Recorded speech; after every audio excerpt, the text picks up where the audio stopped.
Nous allons passer à la deuxième partie de Face à l'info en accueillant Jordan Bardella. Dans son livre publié chez Fayard, il part à la rencontre de la France du travail. Je vous prie de bien vouloir entrer. Il part à la rencontre de la France du travail, artisans, agriculteurs, soignants, familles, cette France qu'il dit oubliée. Je vous prie de bien vouloir vous installer. Vous y recueillez leur colère, leurs espoirs. Vous tracez une ligne claire.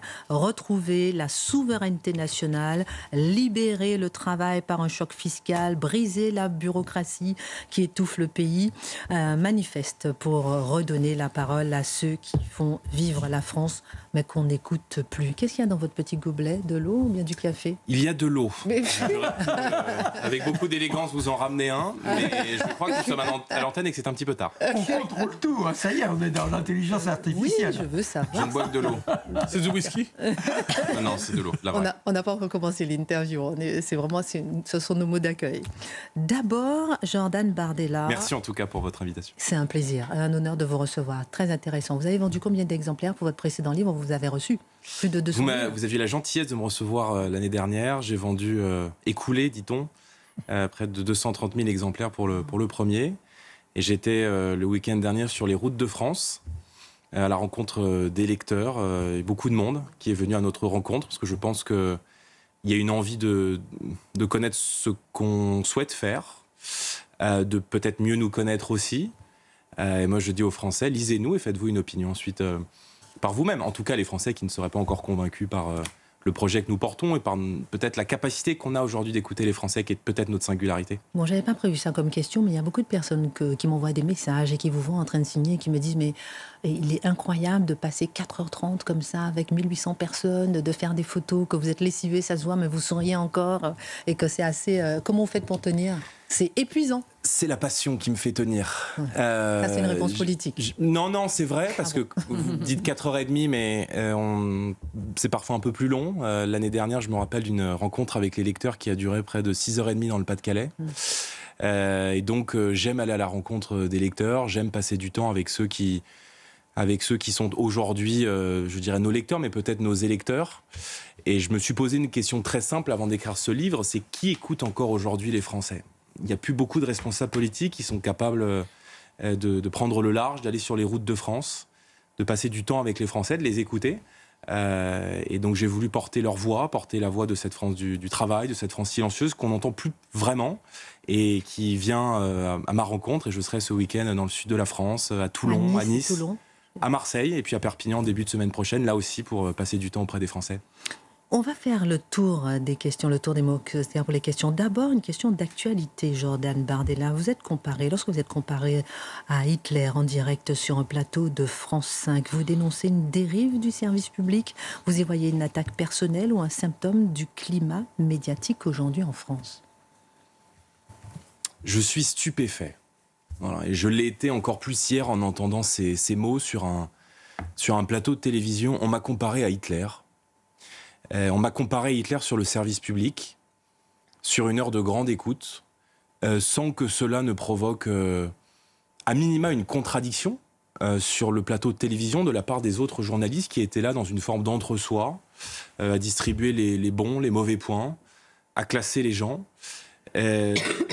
Non seulement il y a évidemment cette réduction ad Hitlerum qui est maintenant bien connue de la part des gens de gauche, qui utilisent ce concept pour ramener à la Seconde Guerre mondiale, pour diaboliser tous ceux qui sont en désaccord avec eux. Vous connaissez la rhétorique de certains. À partir du moment où vous n'êtes pas de gauche, à leurs yeux, vous êtes forcément un fasciste, un nazi d'extrême droite. Cette rhétorique, elle est insupportable. Et puis, il y a aussi, je crois, quand on analyse dans le fond des choses qui a été dit hier soir sur ce plateau de télévision du service public, encore une fois, sans que personne ne bronche, je crois une forme de mépris de classe. Voilà, considérant que lorsqu'on n'a pas fait les grandes écoles, comme c'est mon cas, on ne peut pas avoir une pensée autonome, on ne peut pas lire des livres, on ne peut pas écrire des livres, et on peut encore moins en vendre. Quant au fait d'avoir des ambitions politiques, c'est souvent regardé avec une forme de distance et de mépris, sauf que par ce mépris de classe, par ces injures, en fait, c'est des millions de Français qui les injurent. Et sans doute, en voyant cette séquence, peut-être en la découvrant ce soir pour les Françaises et les Français qui nous font l'honneur de nous regarder ce soir et qui n'ont pas vu cette séquence hier, se sentent insultés, méprisés par des gens qui sont censés, sur le service public qui est payé avec l'impôt des contribuables, assurer une forme de pluralisme, à minima d'élégance et de neutralité dans l'expression des uns et des autres. Moi, ça ne fait pas changer ma position. Je suis pour la privatisation de l'audiovisuel public. Voilà, pas parce que les propos qui y sont tenus me déplaisent, mais parce qu'aujourd'hui, le service public s'est fait le porte-voix d'une partie des Français, oubliant, méprisant, négligeant toute une partie du pays, au motif qu'elle ne partage pas les mêmes idées. Et ça dérange beaucoup de gens, parce que c'est payé avec l'impôt du contribuable, et les salaires des gens qui étaient sur ce plateau hier sont payés avec l'impôt de ceux qui nous regardent. Pour ceux qui n'ont pas vu la séquence, Jordan Bardella, on montre, et on dit un dernier mot là-dessus avant de parler de votre livre, et je vous demanderai, est-ce que cette polémique ne montre-t-elle pas peut-être aussi la peur que suscite une possible arrivée du Rassemblement national au pouvoir? Écoutez. Le patronat prend un risque aujourd'hui parce qu'une partie d'entre eux, les contacts se multiplient, notamment avec Jordan Bardella, et ils se disent on va prendre le contrôle de son cerveau. Il est jeune. C'est vrai. Voilà.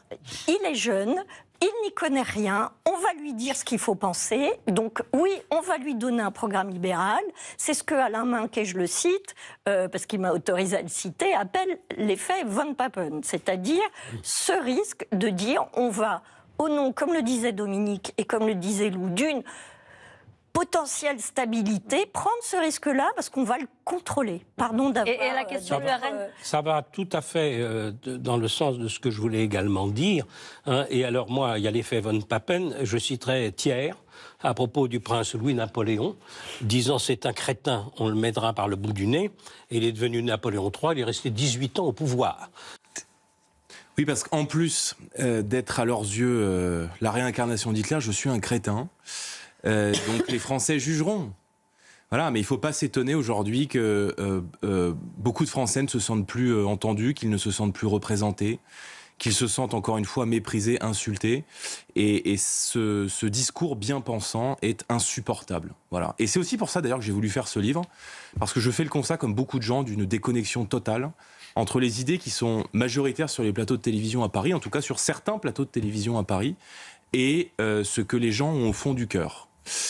Et je pense que cette déconnexion est assez bien illustrée par cette séquence, où au passage, les relations de travail qu'on peut avoir avec certains chefs d'entreprise sont tournées en dérision. Moi, je suis très fier et très heureux de pouvoir dialoguer tous les jours avec des chefs d'entreprise, avec des petits patrons, avec des patrons d'ETI, avec des patrons de grands groupes français qui se battent tous les jours dans une France qui est devenue un enfer fiscal et un enfer normatif, pour essayer de s'en sortir et pour essayer de remettre ce pays sur le chemin de la richesse, de la croissance et de la production. Et eux non plus ne méritent pas ce mépris qui leur est adressé, en tout cas cette comparaison plus que douteuse, insultante, avec la relation qu'entretenaient à l'époque les nazis avec les patrons allemands, et en l'occurrence Von Papen qui a été chancelier puis vice-chancelier d'Hitler. Si on a le temps, Jordan Bardella, je vous demanderai peut-être en fin d'émission de réagir à ce soulagement et la libération de Cécile Collère et de Jacques Paris, détenus depuis 3 ans en Iran, on vient de l'apprendre. Mais d'abord, concentrons-nous sur votre livre. Qu'est-ce qui vous a le plus surpris dans cette France du travail, Jordan Bardella, que vous avez rencontré ? D'abord, j'ai voulu faire un exercice que plus grand monde ne fait dans la classe politique. C'est aller sans caméra de télévision, sans micro, sans réseaux sociaux, aller écouter les Français. J'ai passé plusieurs heures, plusieurs jours avec nos agriculteurs, avec nos éleveurs, avec des pêcheurs, avec des soignants qui se battent pour certains, notamment comme c'est le cas de cette infirmière de Guadeloupe qui se bat en Outre-mer face au manque de services publics, face à l'abandon, qui me racontait combien est-ce que lorsqu'elle prend la voiture le matin et qu'elle arrive chez ses patients pour leur pratiquer les soins, elle n'a pas la garantie de pouvoir, lorsqu'elle ouvre le robinet, trouver de l'eau potable. Elle m'a donc confié qu'elle se baladait chaque jour avec un pack d'eau potable dans sa voiture, et que, au fond, cette anecdote illustre à quel point, face à l'abandon des pouvoirs publics, la France est seule. La France est seule, loin de ses dirigeants. Elle se débrouille tout seule, dans la souffrance, dans la difficulté, mais elle tient bon, et au-delà de la simplicité des échanges que j'ai pu avoir avec beaucoup de gens, on est à quelques jours des 10 ans des horribles attentats islamistes qui ont visé Paris, qui ont visé Saint-Denis, qui ont visé le Bataclan, et je raconte les confidences aussi d'un policier de la BRI qui depuis 10 ans vit avec ces images et qui ne comprend pas ces discours qui visent systématiquement à pointer du doigt les forces de l'ordre, qui ne comprend pas cette politique pénale qui vise à toujours plus de faiblesse à l'égard de ceux qui veulent mener une guerre contre notre civilisation, mais aussi à l'égard des délinquants et des criminels. Et donc j'ai voulu prendre la plume pour raconter ce que les Français me confient. Ce qui m'a frappé, sans doute, c'est la simplicité avec laquelle les gens se confient à nous, mais c'est surtout à quel point notre peuple mérite qu'on se confie à lui, parce que en racontant le cœur des Français, j'ai voulu raconter notre époque, et il y a sans doute dans la bouche des Français, dans ce que les Français ont au fond du cœur, à la fois les problèmes que vit le pays, mais aussi les solutions. Et j'en conclus que, en discutant avec les Français, en passant du temps avec eux, vous avez des conversations et des échanges 1000 fois plus passionnants qu'avec des technos de la Commission européenne. Jordan Bardella, vous dites dans Ce que veulent les Français chez Fayard que vous êtes allé à la rencontre effectivement d'un pays oublié par Paris. C'est ce que vous dites. Pourtant, vous êtes aujourd'hui à la tête du premier parti d'opposition et l'un des hommes politiques les plus médiatisés de France, il faut le dire. Est-ce que vraiment, vous, aujourd'hui, est-ce que vous incarnez la voix de ceux qu'on n'entend pas ? Je le suis. Je suis leur porte-voix précisément. Et si je suis ici devant vous ce soir, d'abord c'est parce que vous avez eu la gentillesse de m'inviter pour parler de ce livre, mais c'est surtout parce que j'ai été élu parlementaire à 2 reprises et que je suis président d'un mouvement politique qui est aujourd'hui donné gagnant potentiellement d'une élection législative, mais aussi de l'élection présidentielle. Et donc, si je suis devant vous ce soir, c'est précisément parce qu'on est la voix de ces Français qu'on n'entend plus.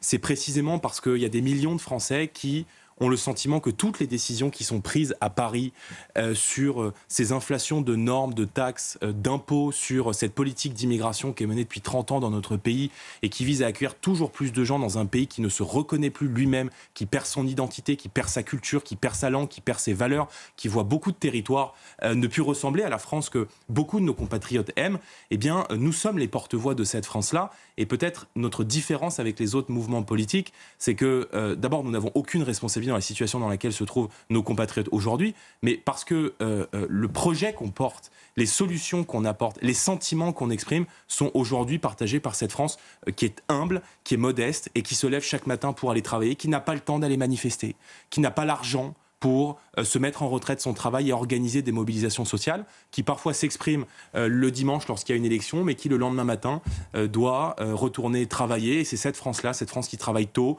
cette France des salariés, des fonctionnaires, des petits patrons, des chefs d'entreprise, des artisans, des commerçants, des apprentis, dont j'ai voulu être à la fois l'oreille et désormais le porte-voix, parce qu'au fond, moi j'ai grandi dans une cité modeste de Seine-Saint-Denis. Je dresse aussi dans ce livre, et les Français qui me feront l'honneur de me lire découvriront aussi le portrait de ma mère, qui a été ATSEM toute sa vie, qui est aujourd'hui en retraite, qui a beaucoup donné, qui a beaucoup souffert, qui part à la retraite le dos brisé, mais qui l'a fait d'abord par volonté d'éduquer son fils, de lui transmettre des valeurs, de faire en sorte qu'il ne manque de rien. Mais cette France de la débrouille, cette France où compter veut dire quelque chose chaque minute, chaque heure, eh bien aujourd'hui plus personne n'en parle, et moi j'ai voulu parler d'eux. Mais j'ai aussi voulu, et j'en termine, parler de ces élites entrepreneuriales, de cette France qui a réussi à tout bâtir de ses bras, et je dresse aussi le portrait de chefs d'entreprise qui sont partis de rien, qui ont tout construit, malgré les entraves que met aujourd'hui le système français dans la vie des chefs d'entreprise, et qui fait je dirais la fierté de notre savoir-faire à la fois en France, mais aussi en Europe et dans le monde. Mathieu Bocoté. Alors justement, vous parlez des entrepreneurs, vous pourriez parler aussi des travailleurs indépendants. J'aimerais vous ramener un mot qui existe dans l'histoire de votre famille politique, c'est le fiscalisme. Est-ce que vous n'avez pas l'impression aujourd'hui que le fiscalisme a des effets non seulement dépressifs sur le plan économique, mais même sur le plan psychologique de ceux qui aujourd'hui travaillent, cherchent à gagner leur vie, à améliorer leur situation? Donc le fiscalisme, finalement, une forme de confiscation généralisée, et à terme, ça conduit le commun des mortels à se dire, pour améliorer ma condition, je demanderai à l'État d'augmenter mon pouvoir d'achat. Question obsessionnelle de Mathieu Bocoté. Ah non, mais est-ce que vous avez l'impression qu'autrement dit, tout ça, ce matraquage fiscal nous transforme en assisté perpétuel? Je pense qu'on est dans une économie aujourd'hui qui ressemble à une économie socialiste, qui désincite le travail, qui désincite l'effort, qui casse le mérite, et qui donne le sentiment à tous ceux qui ont envie de se lancer dans une aventure entrepreneuriale, que ce soit sous la forme d'être indépendant, d'être artisan, d'être commerçant, ou de monter une TPE-PME, voire d'hériter d'une ETI ou d'un grand groupe. Je veux dire, l'enclume fiscale, le marteau qui pèse au-dessus de vos têtes, qui soit ce que j'appelle l'impôt papier, c'est-à-dire la multiplication des normes qui s'accumulent, qui sont surtransposées, qui viennent de l'Union européenne, de toutes ces normes notamment sociales, environnementales, qui complexifient l'économie française, mais aussi le fait que nous avons aujourd'hui une économie qui a parmi l'un des taux de prélèvement obligatoires les plus élevés de l'OCDE. Moi, je veux dire, ce qu'on a défendu, nous, dans le contre-budget, je fais un parallèle avec l'actualité, c'est une baisse de 25 milliards d'euros des prélèvements obligatoires sur les familles et une baisse de 20 milliards d'euros sur la production française. On a aujourd'hui des impôts de production qui sont 2 fois plus élevés que la moyenne européenne et qui désincitent totalement l'effort, compte tenu du fait qu'un impôt de production, contrairement à l'impôt sur les sociétés, ça pèse sur le haut du compte d'exploitation et donc ça ne prend pas en compte la vie économique de votre entreprise. Donc, tout le monde m'en parle. Je veux dire, il n'y a pas un Français que je rencontre dans la rue, que je rencontre au quotidien dans les campagnes électorales, dont je parle dans ce livre, qui n'en a pas ras-le-bol de ce marteau fiscal qui pèse aujourd'hui sur l'économie française. Et on arrive aujourd'hui à ce qu'on appelle en économie la courbe de l'affaire, c'est-à-dire que l'impôt rentre de moins en moins. Et ça, il y a peu de gens qui le savent, il y a peu d'observateurs qui le notent, mais en 2023 et en 2024, respectivement, 20 et 24 milliards d'euros ont manqué dans les recettes de l'État entre ce qui, au début de l'année, par le budget, devait être prélevé et ce qui a été effectivement prélevé. Parce que trop d'impôts tue l'impôt et on ne peut pas être sérieux aujourd'hui en économie. On ne peut pas être sérieux à l'égard des chefs d'entreprise aujourd'hui qui ont besoin d'oxygène si on ne prévoit pas dès maintenant de leur redonner de l'oxygène par une politique de ce que j'appelle moi la fiscalité de croissance, c'est-à-dire de leur redonner de l'oxygène en supprimant l'impôt papier et en allégeant la fiscalité qui pèse sur l'entreprise. Je vais vous donner un exemple qui pour moi est très révélateur. On est un pays de paysans. Voilà. La France s'est forgée par la terre, s'est forgée par l'effort, s'est forgée aujourd'hui autour d'une souveraineté alimentaire qui est aujourd'hui extrêmement malmenée et on est une grande économie agricole.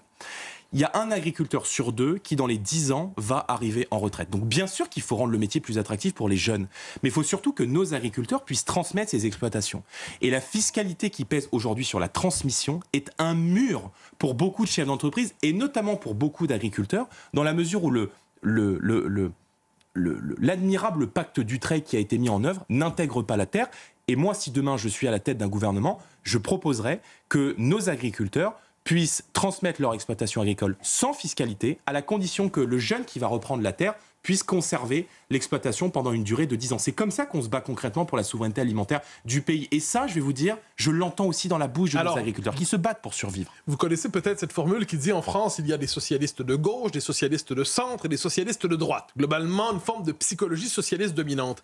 Est-ce que l'arrière-fond sur le plan des valeurs, entre guillemets, de votre propos, c'est pas aussi une critique de l'égalitarisme? L'égalitarisme, c'est-à-dire l'obsession névrotique qui consiste à toujours vouloir ce qui découpe chez le voisin, ce qui dépasse chez le voisin. Ce qui m'embête, c'est le nivellement par le bas. Et c'est la façon dont on désincite l'effort. Et c'est ce cri sourd aujourd'hui de beaucoup de jeunes qui se disent « Est-ce que mon avenir est encore en France ? Est-ce que je vais encore trouver dans mon pays, la France ?» Bien sûr, on pourra parler des chefs d'entreprise, mais j'en ai beaucoup parlé. Mais je veux parler aussi à cette génération-là qui fait des études, qui a envie de vivre et travailler au pays, mais qui trouve aujourd'hui un pays qui, sur le plan de l'économie, de la fiscalité, sur le plan de l'insécurité, ne crée pas l'écosystème favorable pour faire en sorte qu'on conserve nos talents. Il y a plusieurs dizaines de milliers de jeunes qui s'expatrient chaque année. Moi, ça me pose un véritable problème. On parle beaucoup de l'immigration. Et vous savez ce que je pense de ce phénomène migratoire qui change totalement notre pays et qui bouleverse les grands équilibres de la société. Mais on ne parle pas suffisamment de l'émigration, émigration, et de ces départs de jeunes chaque année, mais aussi de beaucoup de chefs d'entreprise. Enfin, je veux dire, quand pendant des semaines et des semaines, sur les questions budgétaires, on en était à expliquer que le problème du déficit, la raison pour laquelle Emmanuel Macron avait fait plus de dettes dans les 8 années qui se sont écoulées que dans les 50 ans qui ont suivi l'après-guerre, dans la situation terrible que nous vivons sur les déficits, d'aller quasiment expliquer que c'est la faute de nos chefs d'entreprise, notamment des gros chefs d'entreprise, parce qu'ils ne payent pas assez d'impôts. Si on est dans la situation dans laquelle on est, on se dit qu'on est un petit peu chez les fous. Voilà. Gabrielle Cluzel. Oui, en lisant votre livre, j'ai cru comprendre que la famille était importante pour vous. Vous parlez de votre mère, mais les gens que vous avez rencontrés parlent beaucoup de leurs enfants. Ils s'inquiètent pour leurs enfants. C'est aussi pour leurs enfants qu'ils tiennent. De la famille un peu au cœur du redressement de la France. Alors, quelles mesures immédiates proposez-vous pour aider les familles et notamment pour lutter contre la dénatalité qui est quand même un mal profond en France? Je pense que d'abord, l'un des grands enjeux de notre pays dans les décennies qui viennent, c'est celui de la démographie. L'Europe est vieillissante, la France est vieillissante. Et nous avons, notamment aujourd'hui sur le plan du travail, beaucoup moins de cotisants pour financer une dépense de la retraite qui est toujours plus importante dans la dépense publique et dans les comptes de l'État. L'ambition que nous portons, c'est une politique en faveur de la natalité. Et une politique en faveur de la natalité, elle commence d'abord sur le plan fiscal. Et c'est la raison pour laquelle nous avons d'abord été les seuls, je crois, à défendre, dans le cadre du débat budgétaire, l'octroi d'une part fiscale pleine dès le 2e enfant. Voilà. C'est la raison pour laquelle, pendant l'élection présidentielle, s'inspirant notamment d'un certain nombre de mesures qui avaient été prises sur le plan fiscal en Hongrie, nous avons souhaité mettre en œuvre des dispositifs fiscaux qui accompagnaient les familles et qui encourageaient la natalité. Je pense que les mesures qui ont été mises en œuvre par François Hollande, vous savez ce que pensaient les socialistes de la famille, mais qui ont été mises en œuvre en 2014, me semble-t-il, sur notamment ce fameux débat sur le coefficient familial, mais aussi sur l'universalité des allocations familiales, a eu des conséquences très mauvaises sur la natalité et donc sur la démographie française. Et si demain je suis à la tête d'un gouvernement, je porte l'ambition de revenir sur ces mesures pour recréer un cadre fiscal favorable aussi, et plus largement, les familles françaises ont besoin qu'on les soutienne sur le plan du pouvoir d'achat. Ils ont besoin d'un pays qui soit un pays sûr, un pays dans lequel ils puissent élever leurs enfants dans la fierté française, mais aussi dans des conditions de vie qui soient des conditions de vie sûres. Et inutile de vous dire que l'insécurité, le pouvoir d'achat miné et évidemment l'État qui ponctionne tout désincitent aujourd'hui beaucoup de familles à faire des enfants, bien sûr. Mais je pense que la famille est peut-être je veux dire, c'est la dernière structure vers laquelle on se tourne aujourd'hui quand tout le monde vous a abandonné. Et dans ce livre, vous lirez aussi, parmi d'autres, le témoignage poignant d'Olivier, qui est un boulanger, pour qui j'ai énormément d'affection et d'admiration, et qui tenait la dernière boulangerie d'un petit village de la Marne. Depuis des mois, la multiplication de la hausse des factures énergétiques par 3, par 4, par 5, à cause des règles européennes de fixation des prix. On pourra en parler plus tard, mais c'est un vrai sujet, l'énergie pour les familles françaises et pour l'énergie, a dû mettre la clé sous la porte. Et bien évidemment, quand vous perdez tout autour de vous, il ne vous reste que votre épouse et que vos enfants. Je pense qu'ils nous regardent ce soir, mais la famille représente encore évidemment ce socle et ce repère vers lequel on se tourne, et je n'aime pas la façon qu'on a de pointer du doigt les politiques familiales. Gabriel Cluzel, ensuite Marc Menant. Oui, vous défendez la France du travail, de l'effort, mais de quels travailleurs parlez-vous? Est-ce que c'est la même définition qu'en a la gauche? Parce que finalement, vos mesures fiscales profiteraient aussi aux classes moyennes supérieures, aux entrepreneurs. Alors, où est la limite, la frontière dans votre projet entre le social et le libéral, finalement? D'abord, je considère que la France ne s'est pas construite, et c'est aussi pour ça que j'ai voulu faire ce livre, pour rendre hommage à la France du travail. Elle ne s'est pas construite dans le droit à la paresse, contrairement à ce que pensent aujourd'hui beaucoup à gauche. La France est le fruit de générations entières de travailleurs, de bâtisseurs. On est ce pays qui est à la fois celui des 1000 centrales et celui des 1000 cathédrales. Et on est un pays qui, par la force de son savoir et de son génie, a toujours été capable d'étonner l'Europe et d'étonner le monde. Donc, il y a cette singularité française, on a cette singularité dans le rapport au travail. Moi, je n'aime pas non plus cette façon d'opposer les salariés du privé aux fonctionnaires, les apprentis aux universitaires, les jeunes aux personnes âgées. Je crois d'ailleurs que, et je l'écris dans ce livre, que l'ouvrier, que le fonctionnaire, que l'employé et que les patrons sont un seul et même drapeau, et qu'ils ont aujourd'hui des intérêts communs à la création de richesses, parce que la réalité, c'est que le travail aujourd'hui ne paye pas assez. Je pense qu'il y a un écart trop important entre le net et le brut, et c'est la raison pour laquelle j'avais proposé lors des dernières élections législatives avec Marine Le Pen que les chefs d'entreprise puissent augmenter de 10% les salaires sans charge. Je suis également pour les heures supplémentaires désocialisées et les heures supplémentaires défiscalisées. Et je crois aussi qu'il n'y a pas assez de gens qui, en quantité, travaillent dans notre pays. Le vrai indicateur qui fait beaucoup de mal à l'économie française et qui est en recul depuis 2017, c'est la productivité de l'économie française. La productivité de l'économie française, sous le poids notamment de la désindustrialisation, elle stagne depuis 2017. Et on est l'un des seuls pays de l'OCDE où, en réalité, la productivité a tendance à stagner, voire à diminuer. Et c'est le véritable problème qu'on a aujourd'hui dans le financement des retraites. Dans un système où ceux qui travaillent paient la retraite de ceux qui ne travaillent pas, si vous ne poussez pas les jeunes à rentrer plus tôt sur le marché du travail, eh bien, évidemment, c'est des cotisations que vous payez, que vous perdez mécaniquement dans le système de retraite. Le premier emploi stable en France, c'est 27 ans. C'est 23 ans en Allemagne. C'est la raison pour laquelle moi je défends dans ce livre un collège modulaire, c'est-à-dire la revalorisation des métiers manuels et des filières professionnelles sur le modèle allemand ou sur le modèle suisse, pour faire en sorte qu'on arrête d'avoir toute une classe d'âge qui se retrouve en L2 de sociaux à Sorbonne Nouvelle. Voilà, je pense que toute une catégorie, toute une classe d'âge n'a pas vocation à finir sur les bancs de l'université. On a des filières manuelles, on a des filières professionnelles, on a des filières d'apprentissage qui sont des filières d'exception. Il faut non seulement les revaloriser, c'est le système dual en Suisse, mais aussi permettre un collège modulaire, c'est-à-dire permettre dès le collège qu'on flèche plutôt les jeunes qui ont une appétence particulière pour les travails de la main vers les filières professionnelles. Et vous trouverez aussi, parce que il y a beaucoup de témoignages dans ce livre, le témoignage de l'un des Français qui a contribué à la rénovation de Notre-Dame de Paris, qui est le chantier du siècle, qui est peut-être la plus belle œuvre architecturale qui a été capable de produire la civilisation française et peut-être même la civilisation européenne. Et c'est fou de voir à quel point aujourd'hui on est paralysé dans tout.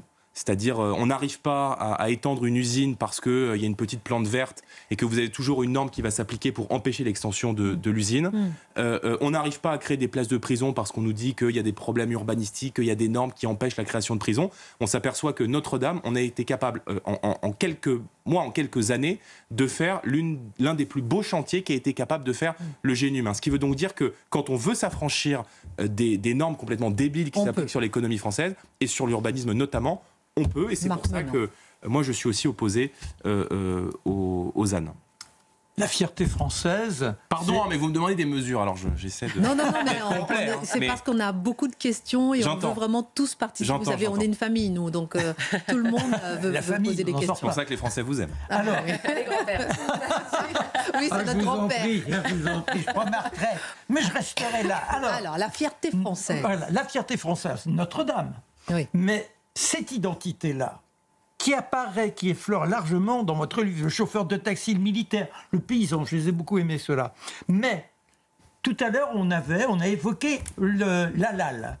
On a l'identité française qui aujourd'hui, elle est menacée par l'apparence du voile qui se manifeste de plus en plus. Comment on redore cette idée, cette fierté française? Il va falloir que vous me laissiez un peu plus de... 7 minutes. 2 minutes. Et Charlotte Dornelas a aussi des questions. D'abord, moi, le sentiment qui m'a ému le plus en écrivant ce livre, c'est que malgré la difficulté, malgré les souffrances, les Français restent profondément patriotes. Les Français restent profondément attachés à leur police, à leurs gendarmes, à leurs militaires, à tous ceux qui sont en première ligne pour porter aujourd'hui cette idée de la France qui vit encore. Alors, c'est vrai que la mode du moment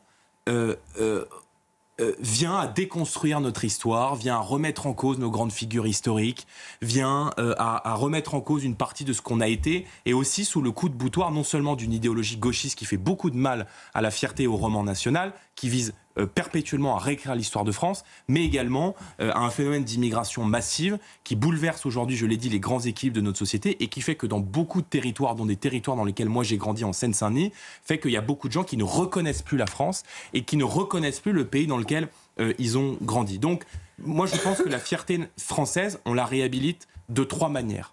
La première, c'est évidemment en arrêtant la politique d'immigration et en arrêtant cette immigration de peuplement qui transforme profondément notre pays. Et c'est la raison pour laquelle moi je défends l'idée d'un grand référendum dès notre arrivée au pouvoir sur la question de l'immigration. Deuxièmement, en revalorisant les savoirs fondamentaux et en revalorisant l'enseignement, la transmission de l'identité, de l'histoire de France à l'école de la République française. L'école, elle n'est pas là pour déconstruire, elle n'est pas là pour créer des remises en question sur perpétuellement sur ce qu'on a pu être, sur notre histoire, sur les grands moments de notre histoire nationale. Elle est là pour transmettre les savoirs fondamentaux, elle est là pour transmettre des valeurs, et elle est là aussi pour transmettre l'autorité. Et c'est la raison pour laquelle moi je défends non seulement le retour d'un service national, d'un service militaire, mais également de l'uniforme à l'école, du vouvoiement obligatoire et du bannissement des téléphones portables à la fois des collèges et des lycées, parce que je pense que l'addiction aux écrans d'une partie de la jeunesse fait beaucoup de mal aux capacités cognitives des jeunes qui passent leur journée à scroller. Et moi j'ai envie de leur dire, scrollez moins, lisez plus, passez moins de temps sur les réseaux sociaux et passez plus de temps dans vos manuels scolaires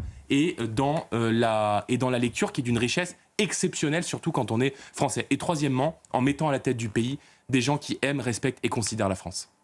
Il nous reste 5 minutes, Jordan Bardella. Charlotte Dornelas.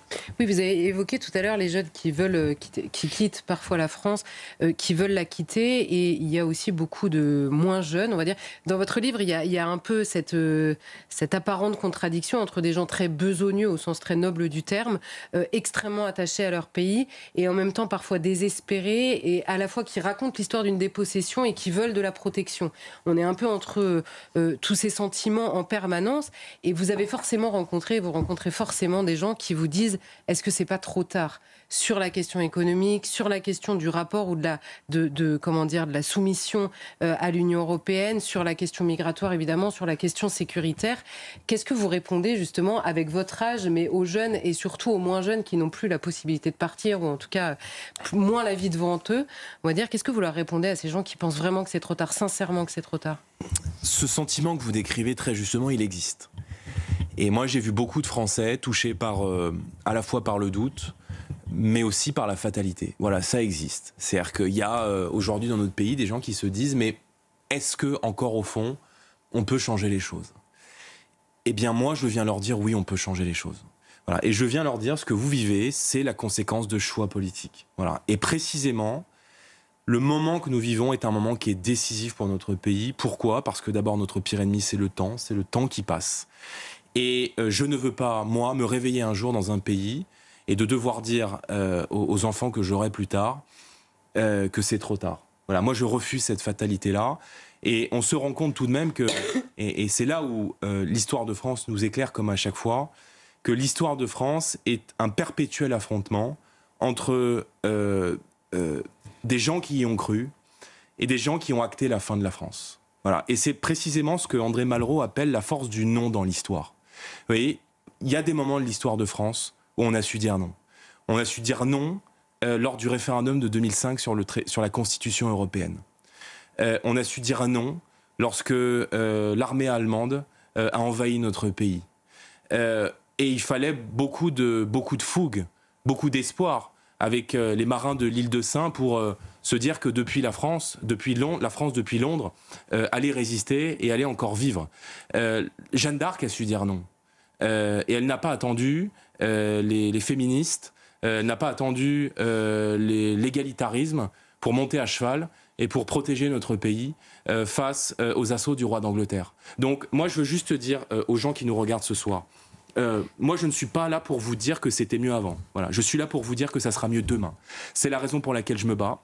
C'est la raison pour laquelle je fais de la politique. Et je veux dire à tous les Français qui nous regardent ce soir que si on ne prend pas les bonnes décisions maintenant, si on ne fait pas les bons choix maintenant, dans 10 ans, notre pays ne sera plus la France. Dans 10 ans, il n'y aura plus d'agriculteurs. Dans 10 ans, il n'y aura plus d'industrie automobile parce que on roulera tous avec des véhicules électriques chinois. Voilà, il n'y aura peut-être plus d'entrepreneurs parce qu'ils seront tous partis, considérant que la France n'offre plus le cadre pour créer de la richesse, pour innover, pour investir et pour engager notre pays dans les grands défis du XXIe siècle que sont la technologie, l'industrie ou l'intelligence artificielle. Donc, moi, je veux dire aux Français qui nous regardent et aux Français qui me feront l'honneur de me lire que la fatalité, elle n'existe pas. Et en particulier, pour vous répondre, Charlotte Dornelas, aux jeunes, la France sera ce que vous en ferez. Voilà. Si vous prenez votre pays en main, alors il n'y a aucune raison d'échouer. Et voilà, je veux leur dire, notre devoir à nous, c'est de nous préparer, mais le vôtre, ça sera très bientôt de choisir, et nous, on est prêts à cela. Dernière question, Jordan Bardella, en une phrase, si vous deviez résumer ce que veulent les Français aujourd'hui, le titre de votre livre chez Fayard, et ce que vous leur promettez. Quelle serait cette phrase? Ce que veulent les Français, c'est des dirigeants politiques qui aiment la France, qui respectent les Français et qui considèrent les Français. Ce que veulent les Français, c'est qu'on les laisse bosser en paix, c'est qu'on leur permette de vivre dignement de leur travail et qu'on arrête de les accabler de normes, de taxes, d'impôts et de paperasses toujours plus délirantes. Ce que veulent les Français, c'est un pays qui est capable d'assurer la sécurité de ses enfants, qui est capable de défendre ses intérêts à l'international. Et c'est surtout un pays qui a encore quelque chose à dire au monde. Voilà. Et en tout cas, ce qu'ils ne veulent plus, c'est de la politique qui est menée pas seulement depuis 2017, mais depuis 30 ans. Nous avons le plus beau pays du monde, nous avons des atouts formidables, nous avons tout pour réussir. Donc, de grâce, ne baissez pas les bras, ne vous résignez pas, une alternance est possible. Merci Jordan Bardella d'être venu parler de votre livre « Ce que veulent les Français » chez Fayard. Vous dites défendre les Français, vous voulez défendre les enfants de la France. Demain, nous allons recevoir en édition spéciale d'En Face à l'info un enfant de la France, une femme, Patricia Pérez, qui vient